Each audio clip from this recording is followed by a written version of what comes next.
ఐటీలో ఎంట్రీ కావాలా? Trainee software engineer గా అజా కోడింగ్ ట్యూటర్ లో 2 వీక్స్ ట్రయల్ పీరియడ్ లో వెంటనే చేరండి.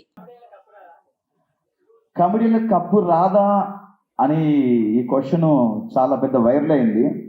ఎందుకంటే మా తేజగాడు రోహిణి ఒకరోజు హౌస్ డిస్కస్ చేశారు.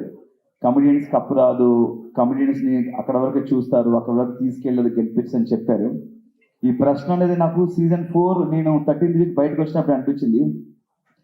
అంటే బేసిక్గా ఒక సినిమాకి వెళ్తే మనం సినిమాలో ఎంటర్టైన్మెంట్ నవ్వుకున్నామా, ఎంజాయ్ చేసాం అనుకుంటాం.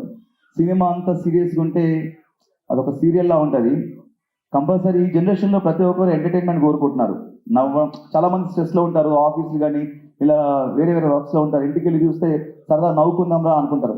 అలాంటి నవ్విచ్చే మాకు నవ్విస్తున్నాం, టాస్క్లు ఆడుతున్నాము, మేము ఒక మనిషిగా ఉంటున్నాం లోపల, మేము మా క్యారెక్టర్ ఏంటో చూపిస్తున్నాము, మా పర్సనాలిటీ ఏంటో చూపిస్తున్నాము, అన్నీ చేస్తున్నాము.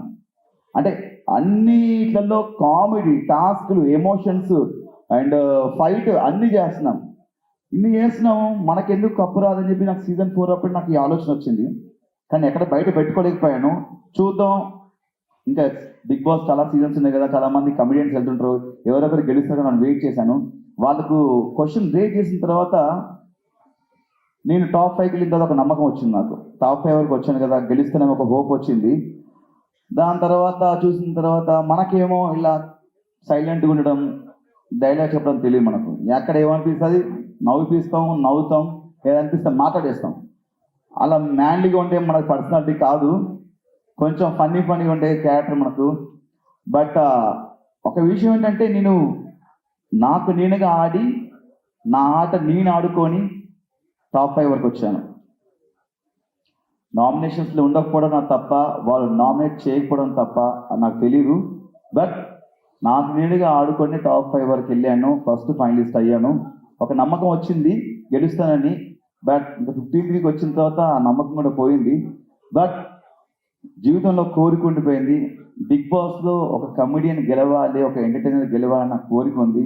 గెలిస్తే చాలా హ్యాపీ ఫీల్ అవుతా, నేను చాలా హ్యాపీ ఫీల్ అవుతా. నేనే కాదు, ఇలా ఎంటర్టైన్ చేసే కమెడియన్స్ చాలా మంది ఫీల్ అవుతారు. ఎక్కడెక్కడ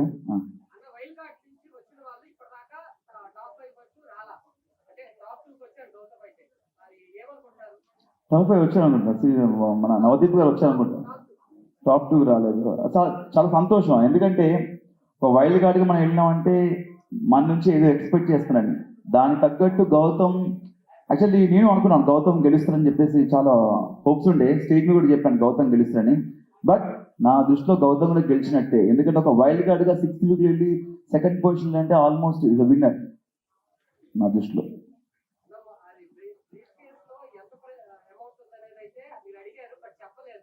నేను అది చెప్పలేదన్నా, నాకు యాక్చువల్లీ అదే ఉండి, సిల్వర్ సూట్ కేసులో ఎంతుందో చెప్పలేదు, గోల్డెన్ సూట్ కేసులో ఎంతుందో చెప్పలేదు. చెప్తే బాగుంది అనిపించింది. లోపల చెప్తే ఆ ఇద్దరిలో ఎవరో ఒకరు డబ్బు అనగానే ఒక ఆబ్వియస్లీ టెంప్ట్ అయిపోతాం. చెప్తే ఫిగర్ చెప్తే బాగుంటుంది. నేను నాకు సార్ని అడిగాను, బట్ చెప్పలేదు. నాకు చెప్పినా చెప్పకపోయినా సూట్ కేసు తీసుకొచ్చేవాడిని నాకు ఇస్తే ఇక, బట్ ఇవ్వలేదు. అంటే తెలుగు కన్నడ అని పక్కన పెడితే బేసిక్గా మనందరం ఒకటే. వాళ్ళు ఇక్కడ వచ్చి చాలా సంవత్సరాల నుంచి వర్క్ చేస్తున్నారు, సీరియల్స్లో కానీ సినిమాలో వర్క్ చేస్తున్నారు. అంటే ఫస్ట్ ఆఫ్ ఆల్ ఏంటంటే, మన తెలుగు ఆడియన్స్ వాళ్ళు వీళ్ళు చూడరు, ప్రతి ఒక్కరిని ఎంకరేజ్ చేస్తారు, ప్రతి సినిమాని చూస్తారు, ప్రతి సినిమా యాక్టర్ని ఎంకరేజ్ చేస్తారు. భాష చూడరు, ఫస్ట్ ఆఫ్ ఆల్ పర్సన్ని చూస్తారు, అతని బిహేవియర్ చూస్తారు, ఆ క్యారెక్టర్ని చూస్తారు. ఫస్ట్ ఆఫ్ ఆల్ మన తెలుగు వాళ్ళకి ఏది అనిపిస్తుంది చేస్తున్నారు కరెక్ట్. నాకు కన్నడ తెలుగు అలాంటిది ఏం ఫీలింగ్ అయినా మనం అందరం ఒకటి. చివరిగా మనం ఇండియన్స్, మన భారతీయులు అన్నా, అది నాకు తెలియదన్నా.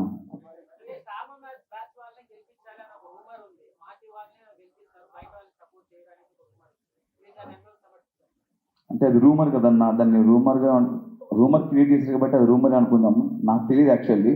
నాకు దానికి సమాధానం తెలిస్తే చెప్పేవాను 100%. దాని గురించి మనకు తెలియదు అన్న. ఫుల్ హ్యాపీ అన్న, చాలా హ్యాపీ. ఫస్ట్ ఆఫ్ ఆల్ పొట్ట తగ్గింది కదా, ఇంకా హ్యాపీ ఫీల్ అయిపోయింది.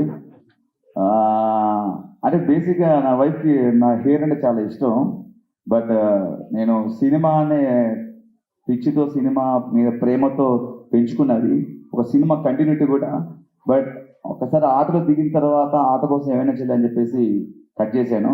కొంచెం ఆ హెయిర్ కట్ చేసినప్పుడు చాలా ఏడ్చారండి ఇంట్లో. బట్ ఇట్స్ ఓకే, హెయిరే కదా, మళ్ళీ పెరుగుతుంది. మీకు బాగా ఆర్గ్యుమెంట్స్ జరిగాయి కదా, చాలా హిట్ మూమెంట్స్ ఉన్నాయి కదా మీ మధ్యలో, తర్వాత మాట్లాడుతున్నారు. ఇక నేను చాలాసార్లు చెప్పాను, ఇది ఒకటి గేమ్ వరకే, ఆట వరకే, మనం ఒక షోకి వచ్చాం, ఇది ఆట వరకే, బయటకు వెళ్ళిందాక నాకు ఎలాంటి ఉండవు ఫీలింగ్స్ అని చెప్పాను. ఆర్గ్యుమెంట్ జరుగుతుంటాయి. మన విషయంలో జరిగింది ఎక్కువ డిస్రెస్పెక్ట్, వద్దు వద్దనం కూడా ఒరే అని పిలవడం, వాడు కూడా అని పిలవడం. ఒక మనిషికి మనం చెప్తాం ఒకసారి 2 సార్లు, చెప్పినా కూడా మళ్ళీ అదే చేస్తున్నా అంటే అది తెలియకన్నా తెలిస్తే నాకు తెలియదు. బట్ అది గేమ్ వరకు ఉంది.